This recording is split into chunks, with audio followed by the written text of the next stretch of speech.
Hi, I'm Joe DiOrio. I'm here with Mariann Brenner, retired Port Authority Canine Unit officer. How are you, Joe? I'm doing fine. How are you? Just wait for the mic to go to you. Okay. Well, see, I'm not used to that, you know. And who is this beautiful dog that's with us? His name is Enzo. He's a 6-year-old German Shepherd dog, male, and he lives in Elizabeth. My canine dog, who was a canine officer, Canine Thor, has since passed away. So we got Enzo to be a stand-in. Right, so Enzo is the actor Yes. that is appearing in a short film I'm told is being filmed as we speak, based on your book, The Secret Life of a Police Dog, written by you and your husband, Roger. That is correct.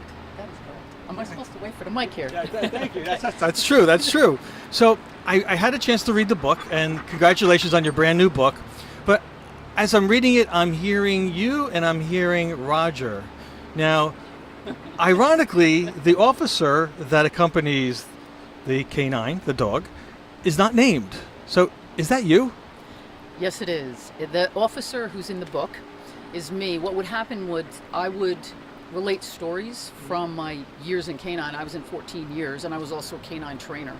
And I would relate stories to Roger, and he would take little tiny notes and then spin them in only Roger's fashion into chapters, and he told me he was writing a book. So I supported him 100%, and Okay. what is in the book, The Secret Life of the Police Dog, is my stories from work, but his tales that he interpreted them to be. So this is sort of, real life based on your experience.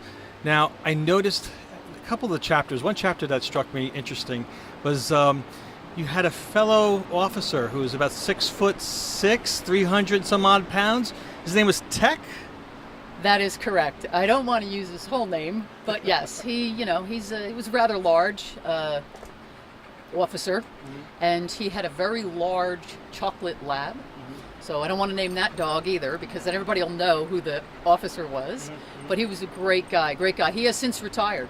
He got promoted to sergeant, and he retired from the Port Authority Police. One great guy. We used to joke that he wanted to order from the whole left side of the Chinese food menu.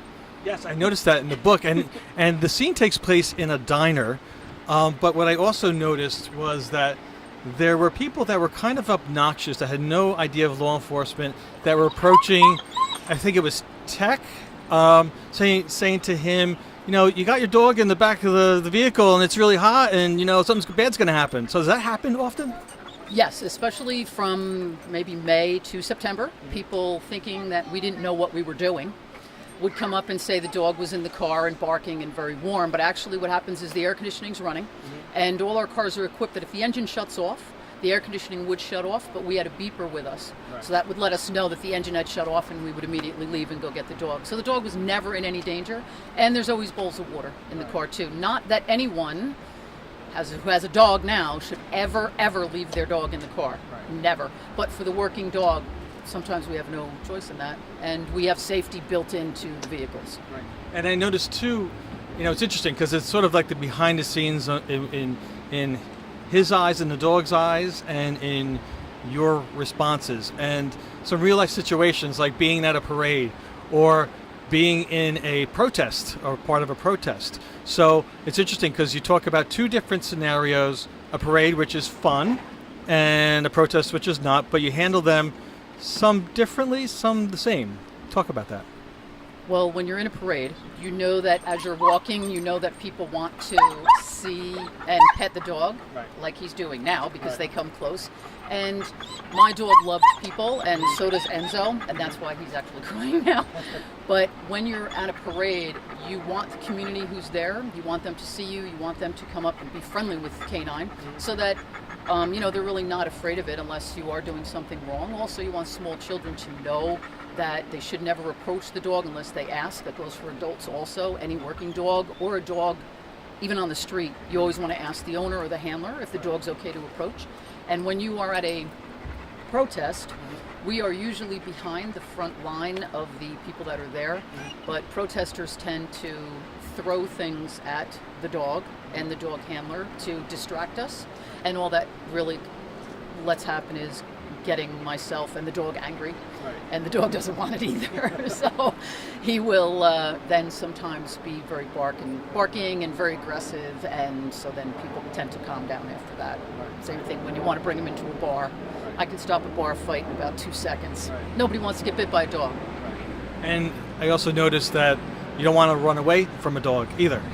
No, you never want to run away, because when you run away, that is their prey drive, Prey, which all dogs instinctively have, and they think that you are their food, Right. so they want to run after you. And a German Shepherd who is in fairly good shape can run between 27 and 30 miles an hour, and he has 4 legs, and he will catch you before you run away from him. Right. So, And it's interesting because it's actually the dog talking in the book. The dog doesn't have a name, does he? in the book, no, In the book, right? no, he does not. And that was done purposely.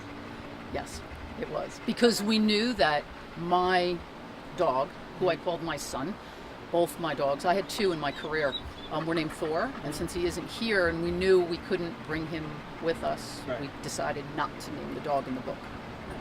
Interesting, because the dog really is talking to you in the book. You're not hearing from the officer, you're hearing directly from the dog and his interactions with people, where to touch, not to touch. We talk about that. And he's actually kind of a happy dog, a smart dog. And he makes fun of other dogs, other types of dogs, like at which wasn't named, but we knew, the Westminster Kennel show. Kennel Show, and he's making fun of other dogs. Why was that? Because he knows that as a German Shepherd dog, which by the way is the only dog in Westminster to be named German Shepherd dog, all the other ones just have names, and he knows that he is the superior dog to all others. Small dogs, a mere snack for a Shepherd. I know, you can laugh at that. I know. You know, but when you're a Shepherd person, you are truly a Shepherd person. And you could tell that, and you could tell the superiority come through the dog's mouth or the dog's nose or Yes, whatever. mouth. Mouth has mouth. Okay. Stereotypes. I was shocked. I was offended. In the book, there's a section about driving by different cars. When you're in a car and you see a police car behind you or beside you, you act differently and you name certain types. Like a dad has a what type of car? I'm not sure. Right, it's because the dog was saying it. The dad would drive a minivan, and the dad would pretend to turn the radio when all the radio controls are on the steering wheel. Yes, so you're trying to do things because you want to be cool, even though you're in a minivan, and that's totally impossible. Because I drive a minivan now myself, so it is impossible. And then also to continue on that one is, when you're driving down the street, and you have someone that doesn't quite have their paperwork right, and the car's kind of beat up. It's called a hoopty, and they're kind of easy, and my dog just loved going around those cars. and you can tell it's the dog's response and the dog's thinking. And Jethro has a pickup truck. What's that about? Well, when you think of Jethro, you think of the Beverly Hillbillies. Continuing on to that, after that, Beverly Hillbillies with the beat-up pick-em-up truck, with the tailgate in the back, and so you think Jethro, Beverly Hillbillies, craptastic truck. And I have a bone to pick, and I know it wasn't you saying it, and Okay. it was totally from the dog. Miatas with convertibles. Excuse me. Stereotyping people that have Miatas and have convertible Miatas. Why? It's always that older guy that just wants to relive the youth that he's just never getting back, I'm going to call it. Gay guys drive Miatas. That's what the dog said. Hey, what's up, guys? Hey, Roger. What are you doing? We're having an interview. Go away. What's up with the camera?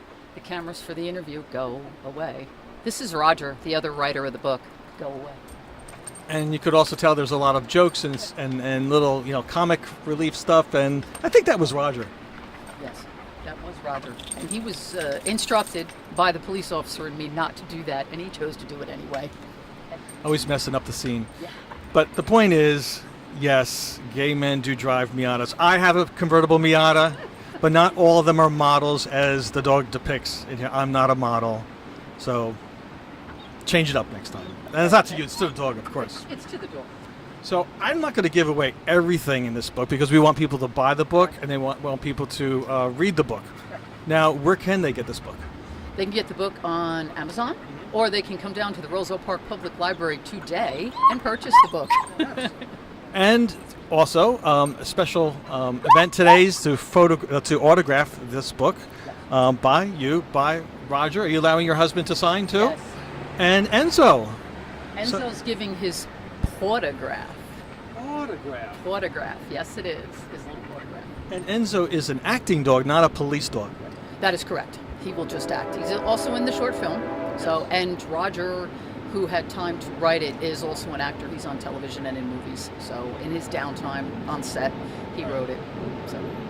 Well, we look forward to not only more people reading this book and learning from the dog's point of view how a police dog sees the world in the eyes of him, in the eyes of the relationships between the handler and the dog, but also in respect to other dogs and how they compare to the supposed superiority of a German Shepherd. So, Mariann, Did you like the book?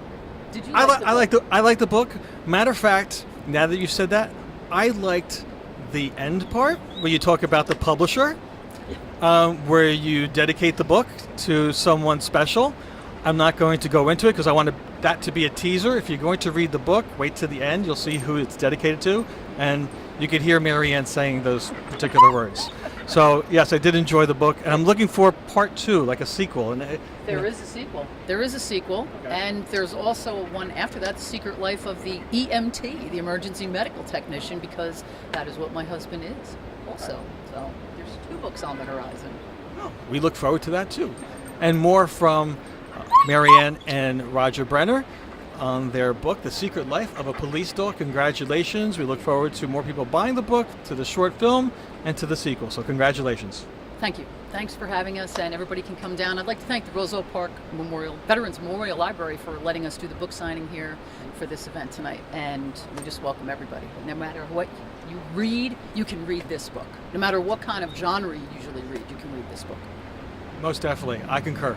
It gets a thumbs up from me. So go out and buy The Secret Life of a Police Dog. Yeah.